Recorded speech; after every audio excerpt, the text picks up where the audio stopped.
Welcome back for another video. I'm Eharbad, a free-to-play endgame player in Raid Shadow Legends. The Spider tournament has now begun with the Dark Elf only. In terms of rewards, I am surprised to see the Void Shard has been replaced with a 6-star Legendary Chaos Orb.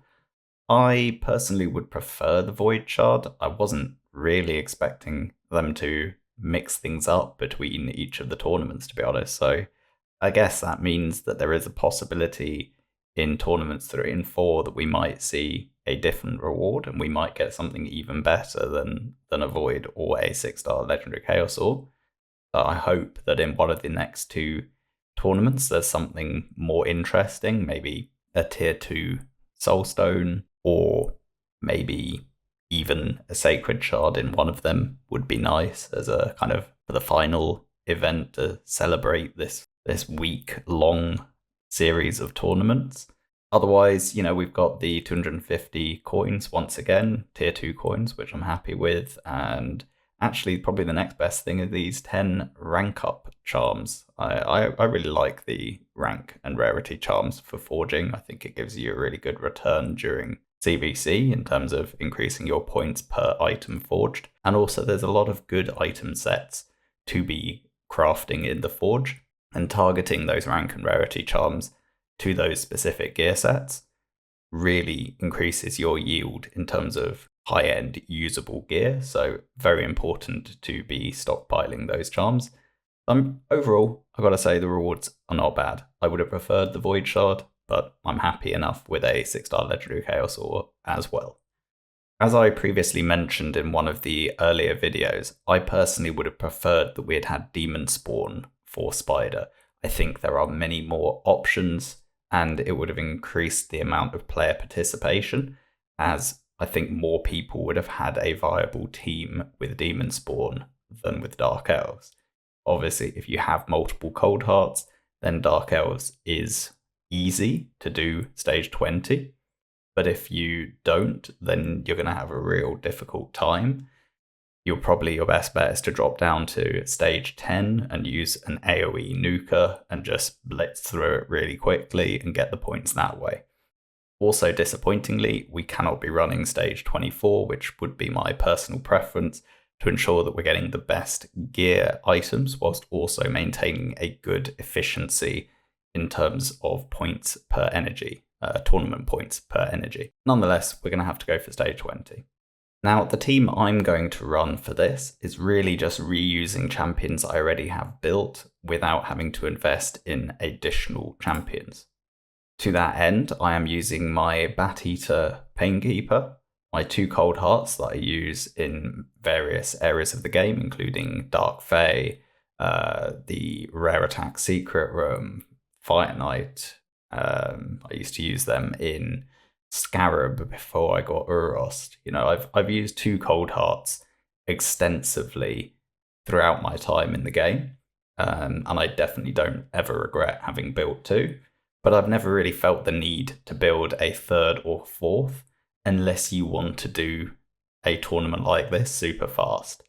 And for me, these tournaments don't come around often enough that I'm going to be going out of my way to invest in additional champions that I don't need otherwise. So I wanted to make this work with just 2 Cold Hearts rather than level up or invest in a 3rd or 4th. I have already actually leveled a 3rd Cold Heart to level 50, but she's currently unbooked. What I might do is next PRCVC, just book her out, leave her at 50, and I reckon if we have a similar situation to this again, I will be able to make her work and put good enough gear on her to make her do the damage required just at level 50. Other than that, I've got Visix here for decreased speed and an AoE provoke. I've got Lydia for decreased defense and weaken, Painkeeper to try and reset our abilities and cycle that bit quicker. I know it's only a 1-turn reduce, but it's still better than nothing. Also provides an AoE heal just in case Visix takes too much damage. So it should be quite resilient and quite a reliable run. My intention here is to have enough failsafes in the team such that if something goes wrong, maybe a Heartseeker 3%, maybe the decreased defense doesn't land from Lydia, I want to have enough redundancy that we're going to be okay. I think this team should be pretty much near perfect 100%. I would be surprised if it does lose. I think there's enough redundancy here in terms of the strengthen plus the heal from Painkeeper plus 3 forms of decreased turn meter. Ultimately, Visix will come in with her A1 as well. And we've got the decreased speed. And one of the Cold Hearts is in reflex as well. So we do cycle back to the Heartseekers pretty quickly. I think overall, this should be pretty damn stable. And in testing so far, it seems to take anywhere between, say, 25 seconds if you get a refresh proc on a Cold Heart, up to about 1 minute. And I haven't seen it take longer than a minute, and I haven't seen it lose. And for me, that's the important part. Now, you could run Ghostborn in place of Lydia, and I might do that personally because I do have Ghostborn, and that mitigates the risk of a 3% resist on the decreased defense. But on the flip side, Lydia is available to everyone, brings us the strengthen and increased speed as well. So, it's kind of a toss-up. Plus, having that weaken means I can kill the spider in 3 Cold Heartseekers instead of 2. So, there's an added benefit there. Obviously, if you had someone with cruelty, that would increase your Heartseeker damage as well. Brimstone won't help here because we're not letting the main spider take a turn. Moreover, getting an Ancient Shard doesn't help either because that doesn't give us any tournament points. Right, so let's have a quick look at the AI preset. With Painkeeper, unfortunately, I don't have a Painkeeper that is slower than both my Cold Hearts. That would definitely speed things up if I did. My Painkeeper is faster than both Cold Hearts, so instead of opening with Combat Tactics, I've got her opening with the A1. She'll then cycle A1 into A3 into A2, and I do want it to be in that order because at that point, Visix has the best chance of actually gaining something from the heal. In terms of my reflex Cold Heart, I've turned off the A2 and I've got her prioritizing Heartseeker. That will enable me to cycle back more quickly to Heartseeker. You could leave the A2 on though and nuke down the spiderlings more quickly. That's also completely viable. My stun set Cold Heart that I use in those secret rooms, prioritizing Heartseeker once more, I have left the A2 on so we get that damage to the spiderlings. We're not trying to keep the spiderlings alive here because we do not have AoE HP burn. Visix, I've got prioritizing the A3 to ensure that we get the crowd control up on the spiderlings. I have slightly tweaked Visix's build just to get enough resistance to be able to more effectively tank the spiderlings. It only required 3 pieces to be swapped. I just swapped her gloves, chest, and banner from the build that she previously had, so we dropped a bit of defense doing that, raised the HP a bit, and raised the resistance. And then Lydia, we have prioritizing the A1, and I've actually turned off the A3. I don't think we need it at all, and it's got a slower animation than the A1, so we're just looking for those tiny marginal gains there, but maybe it's not necessary. But just to quickly show that Visix build, I swapped the gloves from crit rate to HP percent and looked for some resistance. Same with the chest, went from defense percent to HP percent and got some resistance. That's mostly because I didn't have a defense percent chest piece with decent resistance in perception. I also picked them both to be 5-star to make the regearing cheaper.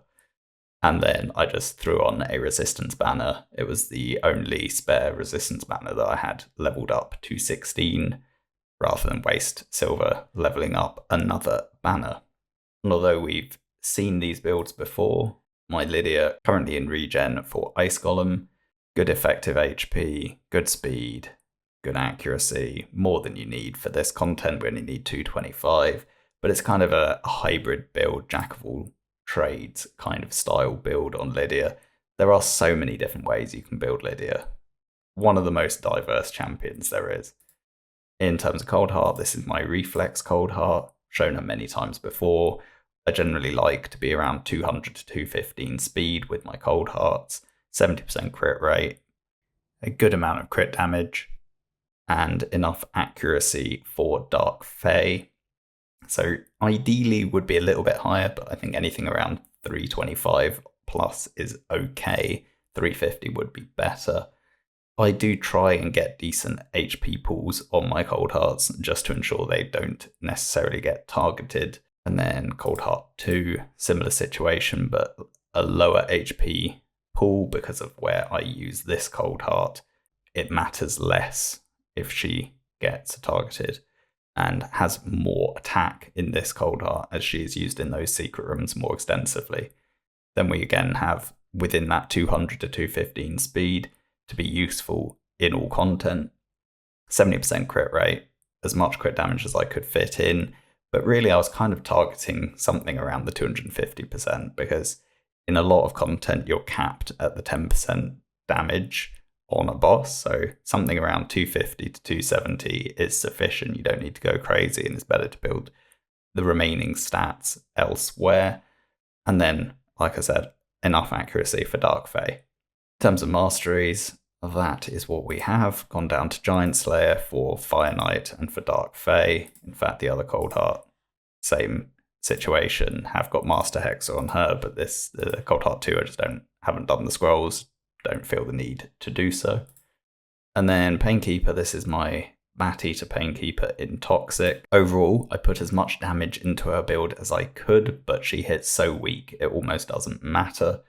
Really, I was just looking for the right speed, and then obviously having some survivability because I do use her in the rare HP secret room.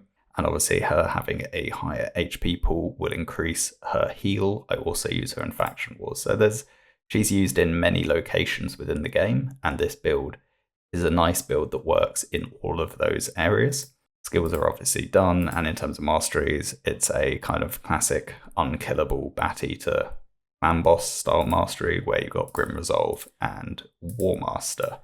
I think that pretty much covers it. I don't want this video to be too long. It's really just showing the team I'm going to be using. Like I said, it's not the fastest team out there, but since I have limited resources in total, I won't be running, hundreds of runs. I'm just going to get to 2100 points, and that'll pretty much be it for me.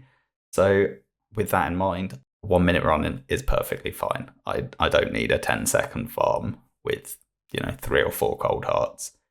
It's not important to me to build a team like that. I was really just looking for the easiest path to take that required the least amount of silver, the least amount of tweaking of champions, and just using the champions I already had built. So yeah, in the comment section, please put in the teams you're going to be running and what you think of the overall rewards. Please like, comment, and subscribe, and I'll catch you in the next video. Bye for now.